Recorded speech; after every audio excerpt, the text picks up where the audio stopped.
So for example, 3.2, we're looking at a precedence graph, but more importantly, we're looking to see whether we need a dummy edge. Okay, that's what we're just looking at. And if you are looking at this online, have a look on our home page, because I've uploaded a photo on there that explains when we need a dummy edge and also where to draw it if it is required. So we'll have a look at this question here. It says to draw a precedence graph showing the activities involved in setting up a campsite with a group of friends. Assume there are plenty of hands to do different jobs. So this could be the precedence graph of the guys on the outdoor ed camp. Oh wait, actually you don't get any food, so this won't be you guys. Nor tents, that's right. So actually this precedence graph would be really easy for you guys. Arrive. That's it. Okay. So, if we have a look here. Firstly, what I want us to do is I want us to try and establish whether there will be any dummy edges. So if we have a look here, what was our first step for determining whether we will need any dummy edges? We look at the tasks with multiple predecessors. So which tasks are they? F and also H. There's two of them there that require multiple predecessors, or that have multiple. What is our next question we ask ourselves? What was the next question? We're looking at these two, but now what do we need to try and work out? Come on. If any of them have an individual individually as well. Great. Are there any of those that are needed individually? So if you have a look here, we've got D and E and B and C. Now, is D needed individually anywhere else? No. Is E needed individually anywhere else? Okay, so far no dummy edges required. What about B? Yeah, we can see here that B is needed two other times individually. That means that we will need a dummy edge. Okay? Now, where is the dummy edge going to go? We know it's going to go between B and C, but where is it going? Is it from B to C or from C to B? Have a look back. Where did we decide that we needed to draw it? It was from the end of the task needed multiple times to the task needed once. So our dummy edge, we can just write that perhaps down the bottom here, is going to go from the end of B to the end of C. Okay? Actually, that's probably not really necessary to do the dots there, but from B to C. Okay? So a dummy edge is going to go from B to C. Now that's really helpful for us because if we know that from the start, it's going to make it easier for us to draw our precedence graph. So, with this job, we always start with the dots, and we call it the start. So that sort of makes sense. And we know that somewhere over here there's going to be one that says finish. So we could probably draw that in as well. I generally leave it because you don't know where you're going to draw it. So just the start's fine. So firstly, we should be able to figure out what things can be done right from the start altogether. What do we think can be done altogether? A, B and C. Yep, they can all be completed at once. So we're going to have a go at drawing that in. Now, we may have to redraw this, okay? So don't get too attached to your drawing. It's easy to make mistakes along the way. So, what we're going to do is we're going to start with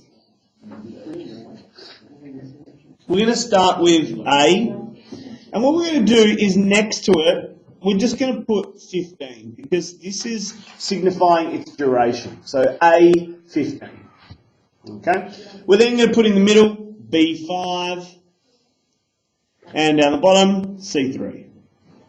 Now you'll notice that I haven't put any ending points yet because we don't really know what they have to be completed before. Okay?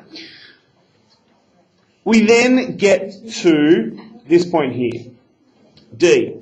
Now that requires A to be done. So we know that D is going to go after point A. Okay? So we can have a look at that. So why don't we, let's say, end A about here.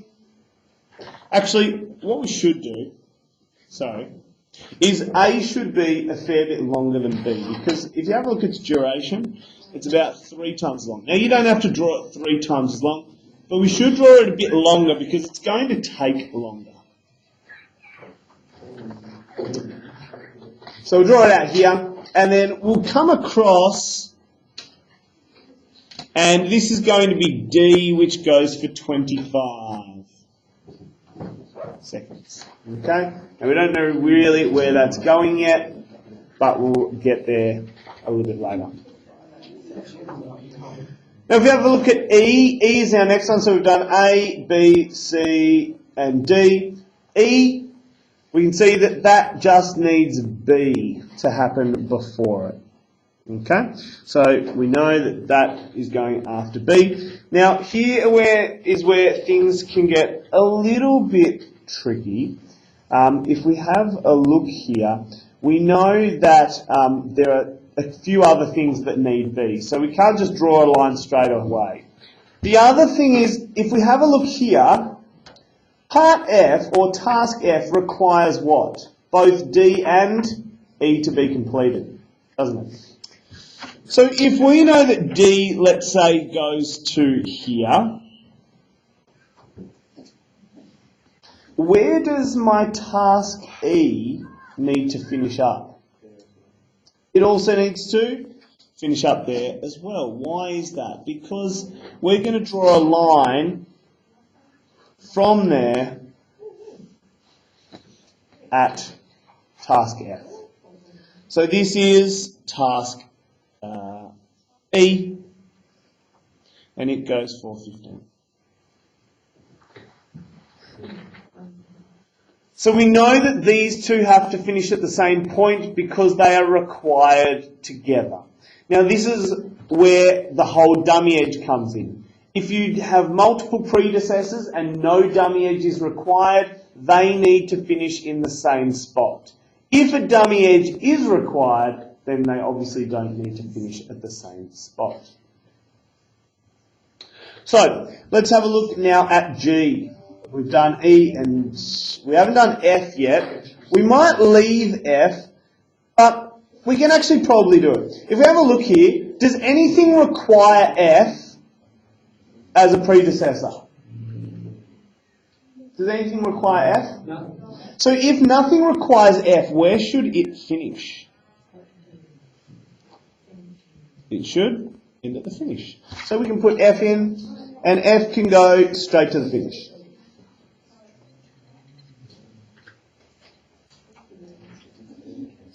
So that's F, and it's 25. So any task that does not have anything needing it can go straight to the end. Alright, let's have a look at G. Now G requires just B. And does anything require G? So where can G go? From the end of B straight to the finish. So we've got G here, and that's going to be 10.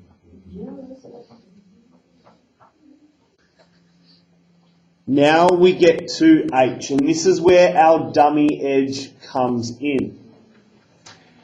What do we know here? We know that task H requires both B and C. And what do we decide? That the dummy edge must go from the end of B to the end of C. So what we're going to do is just draw C along here. We'll have it ending here. And from B to C, we need to draw a dashed line.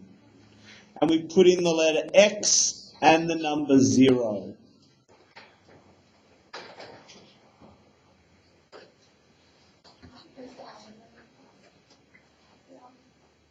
We can then do H.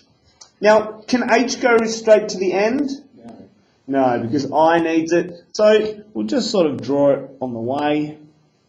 We can draw it along the bottom, doesn't really matter. We'll go to here, and that is H25. And finally, we have I, and it is going to go to the finish, and that's I20. So we can see here why the dummy edge is needed. F and G just need B to be completed. But by drawing this dummy edge down here to the end of point C, we're really saying that H cannot begin until C, but also B has been completed. So, that is what our diagram ends up looking like. Just going to try and get that focus a bit better. That's better. So that's it.